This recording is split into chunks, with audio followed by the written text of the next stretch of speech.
Pinakamasayang araw niyo nung sa ginawa niyong 46 days. Na-experience ko talaga na parang gusto ko nang sumuko kasi hindi ko na kaya yung ruta, pero tinuloy pa rin.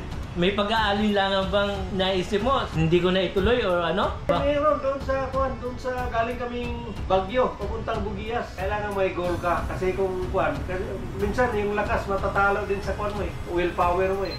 Almost done eh. Ano yung napipil nyo sa sarili nyo? Nais naman namin, hindi naman kami magyabang. Ang gusto lang namin, makashare na magbigay ng inspirasyon sa iba na kung gustuhin nyo, kaya-kaya. Nakaya nga namin eh, kayo pa. Pag ayaw, maraming dahilan. Pobreng padyakeros. Okay naman yung sama namin, sir. Hindi naman kami nakaranas ng medyo may mga problema, sir. Ako, sir, salamat ako, sir. Kaya kung wala si Sir Andy, sir, parang hindi matatapos yung Philippine Loop namin, sir. Siya yung navigator, siya yung tagaluto, siya yung tagahanap ng mga matutulugan, siya yung cashier. Believe ako sa leadership ni Sir Andy, sir. 3 words lang masasabi ko kay Sir Andy, sir. Snappy, big salute, sir, kay Sir Andy. Ano masasabi mo, King Philip? Yan. No comment. Doon sa nagbabalak na mag-load. Kung may budget kayo, may time kayo gawin na. Kasi once in a lifetime lang yan. Kung may lakas pa kayong natitira, bigay nyo na. Kasi mahirap talaga mag-load. Pero kung iniisip nyo, gawin nyo na.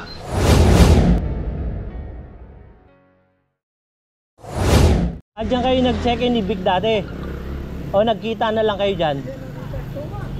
Eto? Shoutout kay Sir Vic Salas. Alios in dito sa Toledo.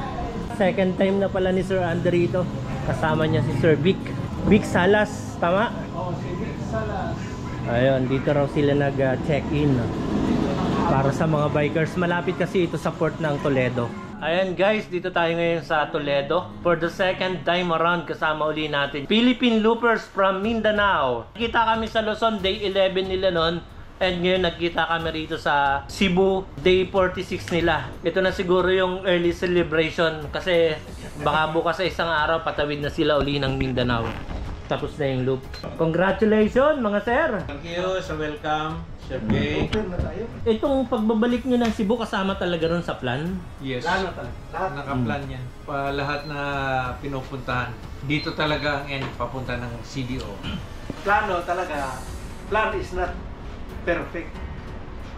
But mahirap pag walang plano. Pero ang plan doesn't mean it has to be perfect. At least meron kang guide. Planning is just a guide. At least nagawa namin yung plano namin talaga.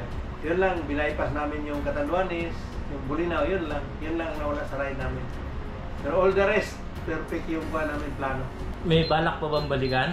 Mga papitik-pitik na lang, pero yung Philippine Loop ulit, parang mahirap na. Pinakamasayang araw niyo nung sa ginawa niyong 46 days. Na-experience ko talaga na parang gusto ko nang sumuko kasi hindi ko na kaya yung ruta, pero tinuloy pa rin. May pag-aalinlangan bang naisip mo? Hindi ko na ituloy or ano? Mayroon doon sa galing kaming Baguio, papuntang Bugias. Ayun. 85 kilometers, tapos yung first 25 kilometers puro ahon. Talagang hindi ko na Loaded kayo nun? Loaded talaga. Ayun, lakad talaga. Basic ang atok. Hindi siguro. Mahirap talaga para sa akin na medyo hindi malakas na biker ba. Pero minsan, yung lakas, mas madaig mo yun sa willpower mo. Kung may willpower ka, kaya mong maabot yung gusto mong puntahan. Kasi pipilitin mong sarili mo na kaya ko to, patay kung patay. Yun talaga yung goal na...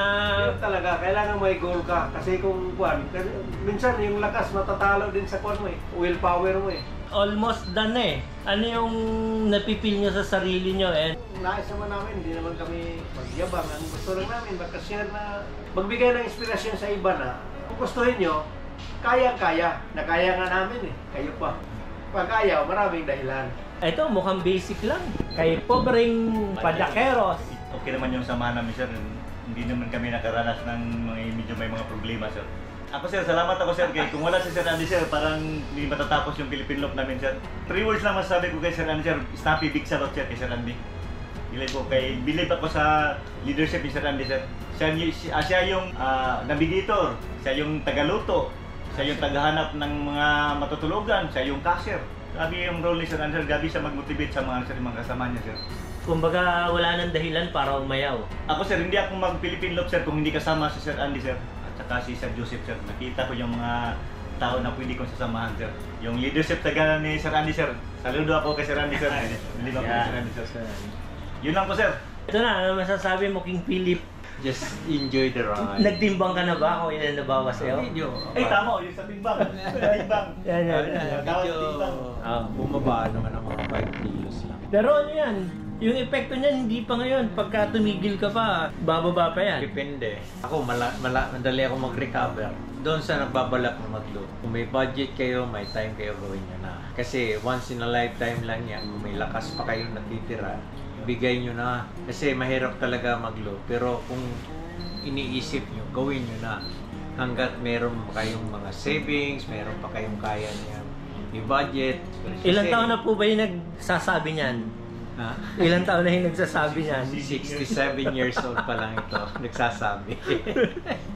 Hindi naman, kaya pa. Pero marami pang... 2 times. 2 times, pero marami pa akong iikutan. Marami pang naiiwan na mga island na kailangan puntahan pa. So, sana magkita tayo sa kalsada, just meet and greet. Suportahan nyo naman, minsan kami, yung budget namin, minsan ginagawa namin na makatipid, pero kung may mag-i-sponsor, masarap din. Yes, totoo yan. Nakakatabang puso rin naman namin nagbibigay na nakakasalubong, may nag-aabot.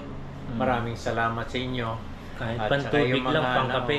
Yung mga kilala namin na nagpatuloy along the way, salamat doon sa lahat ng mga friends and family namin na puntahan namin sa itong route na to, itong Philippine Loop na to. Salamat lalo na sa Dagupan, sila Tita Tess Queros at Tito Jess, sa Baguio rin, sila Ma'am Raquel, at saka si Rex Capoy, salamat sa pag-assist sa amin sa Baguio. Si Daniel sa Saragay, pati sa Pampanga, San Mateo, San Matias pala, Tarlac area, si Jadi, at saka sa Kampala, si Balawig Family, salamat din sa pagpatuloy. Salamat din yung lahat ng taga Luzon, Bicol, mga bikers na nakakasalubong namin, maraming salamat din. Hindi namin ma-mention lahat, pero maraming salamat kung napapanood nyo itong vlog ni Jay Katigbak.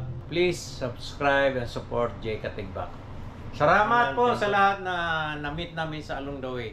Timbang lang po sir, before kami nag-Philippine Loop sir, timbang ko is 80 kilos, umabot ako ngayon sir sa 74 kilos, bumaba ako ng 6 kilos no sir. 6 kilos yung ginaba na timbang to.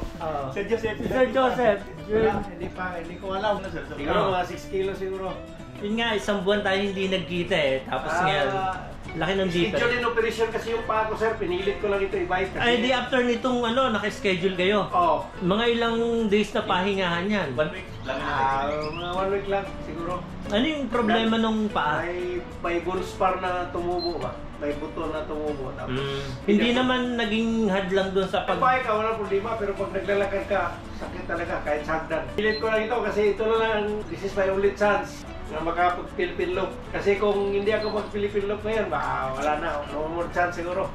Congratulations mga sir! Thank you, sir. Ayun o. Yun pala, yung bahay ko sa Mindanao. Kung may mga loopers doon, open yung bahay ko doon. You are very much welcome sa tahanan ko po. Pati yung pamilya ko, welcome kayo. Looping station na yun yung bahay ko doon sa Mindanao. Taga Luzon, Visayas, Mindanao, Kahit open. sino, basta nagulog ng Dubai. Pag may wala sir, Misis lang. Sabi niya, Vicky. Welcome kayo doon sa bahay. Thank you, Sir Joseph. Yung from Jadi, yung mga loopers na mapadaan doon kasi Jojo Strapin. Jojo Istrapin. Welcome daw kayo sa bahay niya. Lahat ng mga loopers na dadaan doon. Kailangan nyo rin na just emergency. Kasi yung Jadi, hindi basta-basta na lugar na kanya naaakyatin.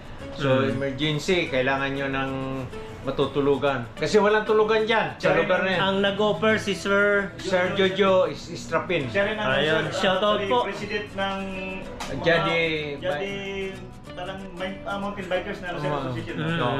Maganda yung association doon sa lugar. Siya yung president. Shoutout po sa inyo. And sana minsan mapasyalan din natin yan. Pag nag-Mindanao tayo, si Sir Joseph na yung nagsabi, open daw sa kanila. Maski And sa igagayad pa kayo ni Sir Andy. Sa Iligan, open kayo. Just message us. Sir, baka may magawi din sa Samal Island, sir. Ayun, Samal Island. Parang lahat na lang sinabi nila pero hindi pa ako nakakapunta. Kasing din yan, Sir Jim. Yes. Basta, Let's find out. Kaya na kayo ng mais. Yes! Oh, sige.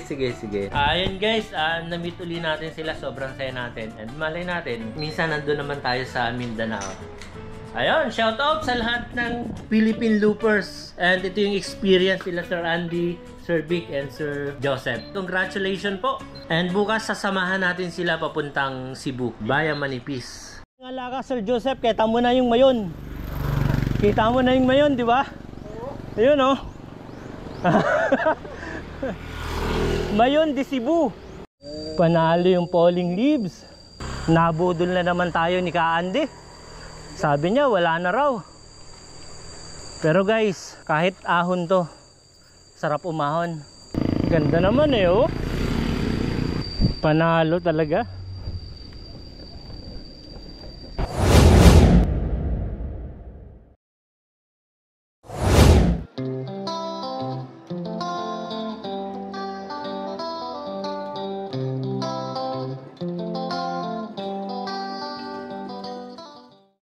Good morning mga loopers. D47.